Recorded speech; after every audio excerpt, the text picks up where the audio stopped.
Voilà, donc j'ai fait un joli schéma de la boîte de vitesse et j'ai mis un éléphant en haut à gauche qui correspond à la 1 parce que l'éléphant donc a cette capacité de pouvoir tirer le poids de la voiture, plus le poids des passagers, plus le poids des affaires qui sont dans le coffre.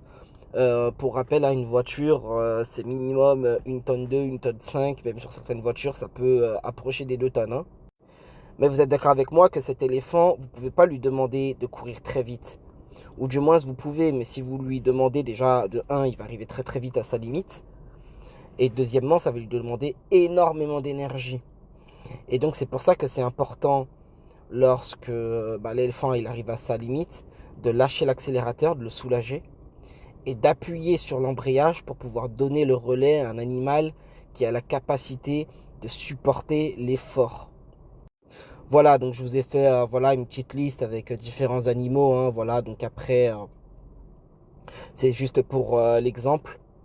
Toujours est-il qu'on est d'accord que la 5e, donc ça correspond à un léopard. Donc léopard qui peut courir à 110, 120, voilà, sans problème. Et toujours en reprenant mon exemple, le léopard, si vous commencez à freiner, la voiture elle va s'alourdir. Et on ressent que la voiture elle s'alourdit parce que lorsque l'on freine, on est poussé légèrement en avant. Sauf qu'à un moment donné, ce léopard, il va arriver aussi à la limite de ce qu'il peut pousser, de ce qu'il peut tirer.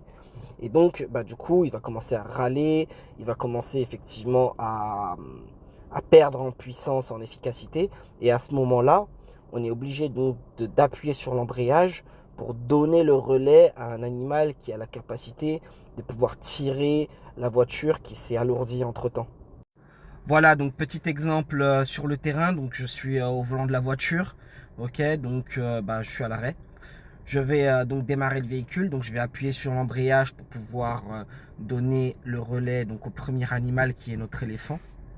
D'accord, je vais accompagner cet éléphant parce que quand même la voiture n'a pas d'inertie, elle a 0 km/h. Donc je vais l'accompagner en bloquant bien le point de patinage. Bien sûr, en amont, il faut lui donner aussi l'ordre de démarrer, donc en accélérant. Donc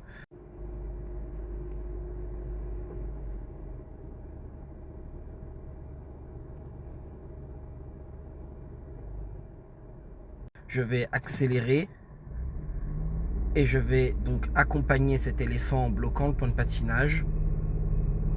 La voiture démarre. Voilà. Et là, vous voyez qu'à gauche, donc on a le contour. Et vous voyez que quand j'accélère, très vite, vous voyez que le cœur de l'éléphant, il monte trop dans les tours. Ça crie trop. Vous voyez que là, l'éléphant, il est en train de clapser là. Donc, comme je disais, première chose à faire, c'est soulager cet éléphant en lâchant l'accélérateur.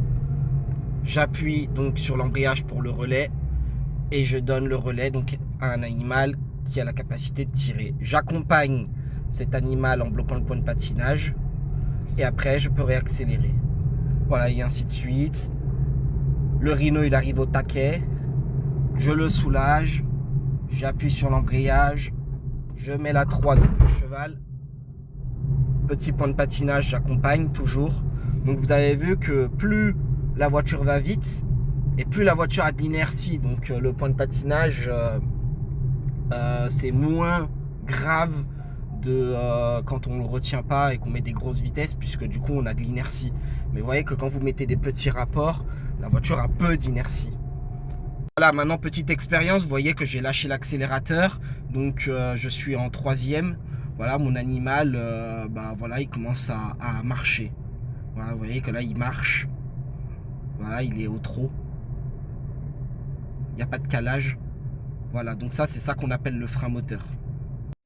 Et c'est pour ça que c'est un peu grave d'appuyer sur l'embrayage dans le vide, puisqu'au moment où vous appuyez sur l'embrayage, en fait, il n'y a aucun animal qui tracte le véhicule. Voilà, c'est ça qu'on appelle la roue libre.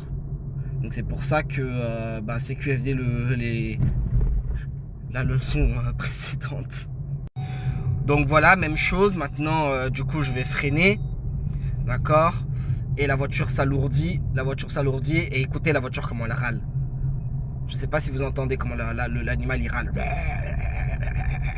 Voilà, là, vous voyez que l'animal, là, la voiture est trop lourde pour elle.